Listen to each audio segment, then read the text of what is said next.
ভাই অসময় এগুলো কি কুল ভাই? ভাই অসময় এগুলো হলো 12 মাসি কুল। 12 মাসে টক কুল? হ্যাঁ ভাই 12 মাসি টক কুল। কিভাবে সম্ভব ভাই 12 মাসে গাছে কুল ধরানো? এটা হলো এই যে 12 মাসি জাত, এটা হলো 12 মাসি, এই জন্য 12 মাসে এটা কুল ধরানো সম্ভব হয় আমাদের। গাছে দেখছি ফুল আছে, এই হ্যাঁ পেকে লাল হয়ে গেছে, হলুদ হয়ে গেছে, আবার এই ছোট ছোট কুল আছে। হ্যাঁ হ্যাঁ হ্যাঁ। ভাই আমরা সিজনারি যে কুলগুলো দেখি জি। আর এই কুল এর ভিতর পার্থক্য কি? এটা হলো প্রথমত এটা 12 মাসি টক কুল, আর এটা আপনি অসময়ে খাইতে পারবেন। দেখেন এখানে এই যে আপনার আমরা যদি সেটা এখানে এই যে পাকা কুল, আবার এই যে ছোট ছোট, আবার দেখেন এইখানে এই যে ফুল, আবার ছোট্ট ছোট্ট আবার এই যে কুল হয়েছে। এখানে পরিচর্যা করার সময় কি কি পরিচর্যা করতে হয়? এবং এটা পরিচর্যা বলতে আমরা প্রতি 15 দিন অন্তর আপনার কীটনাশক ব্যবহার করি, মাস অন্তর একদিন সার ব্যবহার করি, যেটা রাসায়নিক সার। এইভাবে আর কি এই যে ডালপালা ছেটে দিয়ে এইভাবে এর পরিচর্যা আমরা করি। সিজনারি যে কুল গাছ আর এই 12 মাসে কুল গাছ এর ভিতরে সার মাটি দেওয়ার কোনো পার্থক্য আছে কিনা? যে অবশ্যই আছে। আপনার সিজনের কুল গাছ বছরে আপনি 3 থেকে 4 বার সার দিবেন, আর এটাতে আপনি সারা বছর কম বেশি সার কীটনাশক দেওয়া লাগবে। আপনারা এখানে কি রাসায়নিক সার ব্যবহার করেন নাকি জৈব সার? এটা জৈব সার আমরা বছরে একবার ব্যবহার করি, রাসায়নিক সারটা আমরা সারা বছর কম বেশি ব্যবহার করি। স্প্রে কেমন দেন? স্প্রে আমরা 15 দিন পর পর আপনার কীটনাশক, মাকড়নাশক, তারপরে এই যে ছত্রাকনাশক কম বেশি এগুলো স্প্রে করতে হয়। সেচ দিতে হয় কেমন?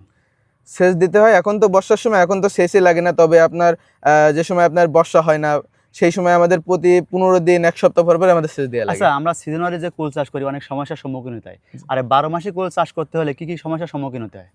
12 মাসে কুলে আপনার কোনো সমস্যা আমার বলে মনে হয় না। সিজনের কুল অনেক সময় আপনার ফুল হয় না, কুল মার যায়, ওই বছরটায় আপনার লস হয়ে যায়। কিন্তু এটা ধরেন এই বছর এই ফুলটা হলো না, এটা এখান থেকে সামনে গিয়ে আরেকটু যেই বাড়বে আবার এই ফুল চলে আসবে। এটা আপনার কোনো লস খাওয়ারই কোনো চিন্তা নেই। এটা এই টক কুলের বাজারে বর্তমান চাহিদা কেমন?